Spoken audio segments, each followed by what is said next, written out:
SilverPalace, a game I've been waiting for about 2 years now.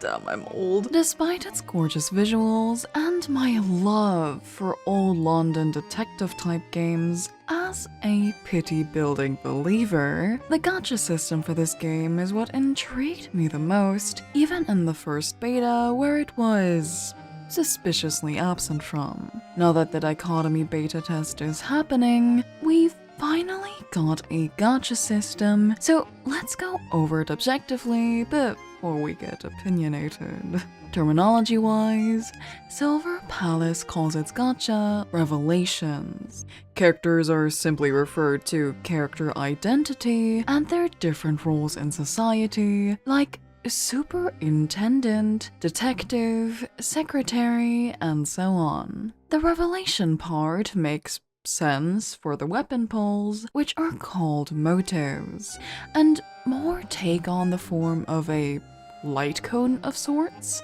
or a character's agenda, yes, even gratia. An agenda? What on earth is that? Or reason of role, also in correlation with talents, which are called methods. Everything seems to revolve around case solving. Baseline, there are 4 banners. 2 types, A2 banners. There's the standard character banner and the limited character banner, each with its respective weapon or, well, motive banner. The character itself seems to be called a repertoire, which basically means supply of allies, I guess? While motives are called monologues. Again, same theming, making sense in my opinion. The currency needed to pull is called reactor crystals. Since the second beta doesn't have a top-up shop, I'm not sure what a conversion currency, like Lunite and Astrite for example, would look like. Regardless, the 4 banners each have their own pull currency to convert the reactor crystals into. 360 reactor crystals are required for 1 pull, and 3,600 for a tenner. The currencies for those banners are Judgment Shot, which are for the limited repertoire, Deduction Shots for the limited monologue, Standard Shots for the standard repertoire, and, oddly dancing out of line, Bullets of Insight for the standard monologue. Why are they shots? Well, aside from our sibling being no-scoped, and everyone armed to the teeth with guns, welcome to London, the gacha animation is our chosen detective basically shooting herself in her mindscape, or rather the reflection of countless glass panes, which will then show if you've gotten a 4 or 5 star at the end. That's all nice and dandy, I hear you say, but what is the actual system like? The gacha system is similar to Arknight's Enfield.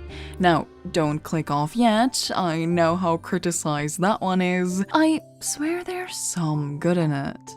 The total pity for a limited character is 100. 100 is the guarantee here. No 50-50. Up to 100, you can lose to as many as 99 standard 5 stars and still get your character at 100, or after there's 99, in 1 pull.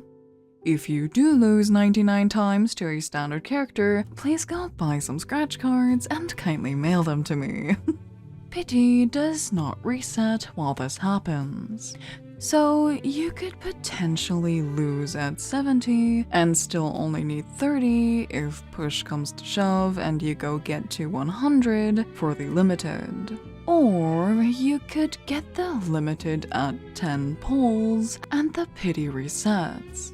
Different from Arknight's Enfield though, the pity doesn't increase for multiple copies.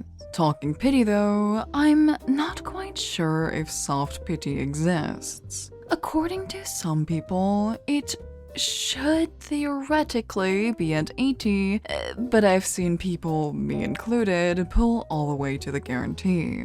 Looking at the percentages, the game mentions a base percentage of 0.8%, sharing the same percentage as WUWA, and an overall probability of 1.8. But what do you think? Is there a self-pity? From what I can gather, not really.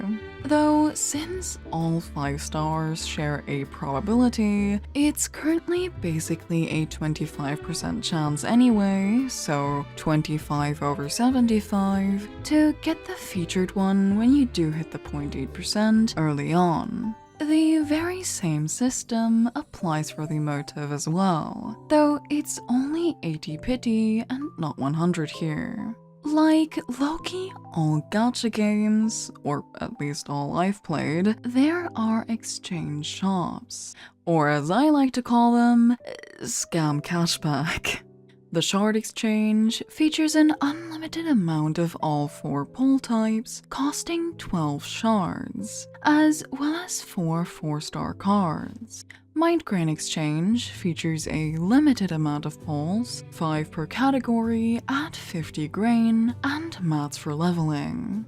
The shop resets every month on the 1st. Shards and mind grains are, as you might have guessed, obtainable through Gamba. Obviously, for every single pull, you receive 8 mind grains. Getting a 5-star for the first time awards you with 20 mind shards. You will be awarded with 20 mind shards for every single copy until the character is, fully psyched?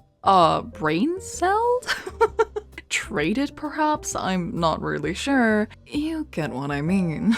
After the 8th copy, it's 50 mind shards per duplicate. The same system is in place for the 4 stars, but lower. Every one until the 8th copy is 4 mind shards and 10 after. Also the same system for all banners, just with motives instead.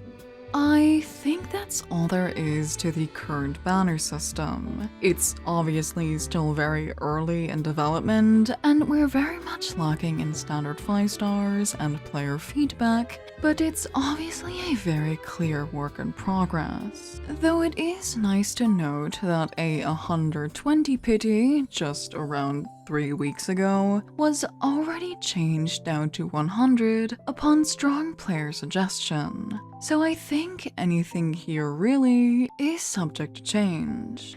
But what do you think? I have my own worries I might touch upon in a short or another video, but I'm really interested in what you have to say. I hope you enjoyed and have a nice day. Bye bye.